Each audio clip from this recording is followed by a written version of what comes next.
Our next presenter is Dr. Molina. He's going to be talking about peri-procedural acute myocardial infarction in hospital cardiac arrest. Yes. Okay. Good morning. It's an honor being here.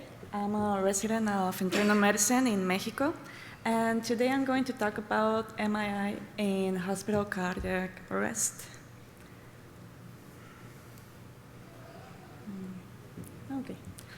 Well, a Latin American male, 58 years old, with no history of ischemic heart disease, but with high cardiovascular risk due to diabetes, hypertension, and he was a smoker. He goes to the emergency room due to chest pain and shortness of breath of 12 hours ago. He presented with infralateral ST elevation associated with LV dysfunction, and he underwent under cardiac intervention, and we found a totally occluded left circumflex and multi-vessel disease, which you can see in the next clips. Well, it's a totally occluded left circumflex and diffuse disease in LAD and fourth diagonal, and also proximal ectasia and RCA.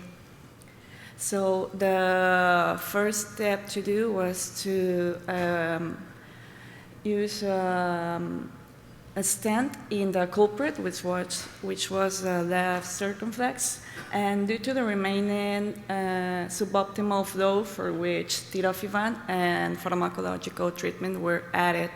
After this,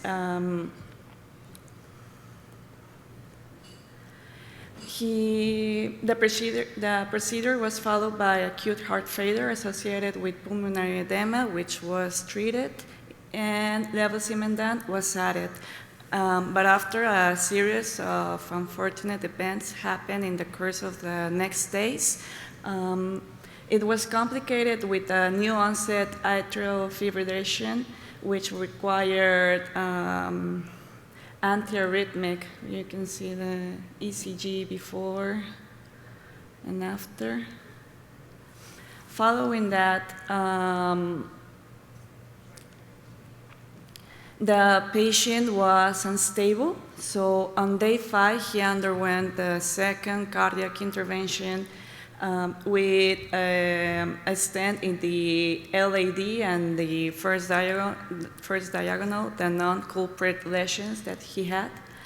And upon recovery, he had a cardiac arrest, which resolved after 5 cycles of ACLS protocol, and he got a recovered rhythm. In the following ECG, we can see an ST elevation due to the instant thrombosis of the LAD. So we went after a third cardiac intervention, and we had a resolution of the injury, which we can see in here.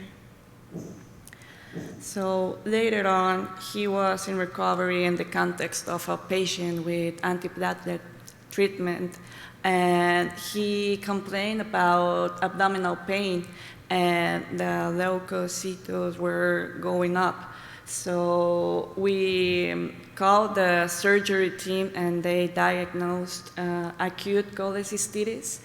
So we stopped the antiplatelet treatment 24 hours prior the surgery, and he went under an uncomplicated laparoscopic cholecystectomy and found in already gallbladder necrosis and multiple stones without any considered bleeding. So at day 45, the patient went under a cardioverter implantation for secondary prevention.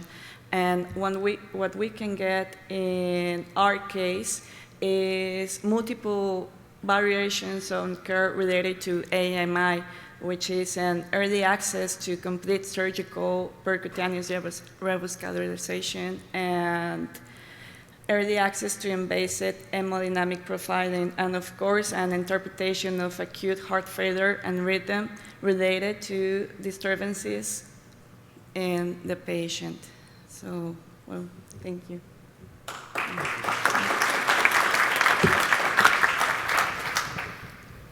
Very interesting case. A lot of issues going in immediately. There was some, that pulmonary edema, there was any acute mitral regurgitation during this ischemic event? Yes, he had pulmonary edema, which was treated with diuretics and resolved. I had a question regarding the management of antiplatelet therapy in someone who had in-stent thrombosis. Did you consider using IV cangrelor, or how did you manage perioperatively for the cholecystectomy, the antiplatelet therapy, in someone who had an in-stent thrombosis? It was the antiplatelet therapy. It was initiated 24 hours following the surgery, and it had it was under observation for another 10 days, and he had a well recovery. Because I can tell you here in the United States, they would not operate on somebody for an emergent cholecystectomy within the 10 days of acute MI.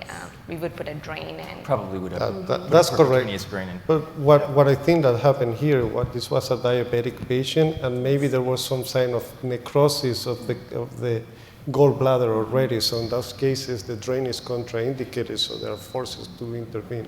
He showed signs of sepsis, and that was why the surgeon decided to operate on this man, even though the circumstances of the case. The question, I think, that is, how do you manage the antiplatelet prior to the cholecystectomy? Do you stop it completely? The question is because he has acute events twice. He has acute stent thrombosis, now on dual antiplatelet therapy. And that is, I think that is the main question. How do you manage it prior to the surgical intervention? It was a really complicated decision to take, because you have this scenario of possible thrombosis, but it was stopped 24 hours previous the surgery, the clopidogrel and aspirin, and it was stopped completely. Thank you. Thank you, Thank Dr. you. Molina. Thank you.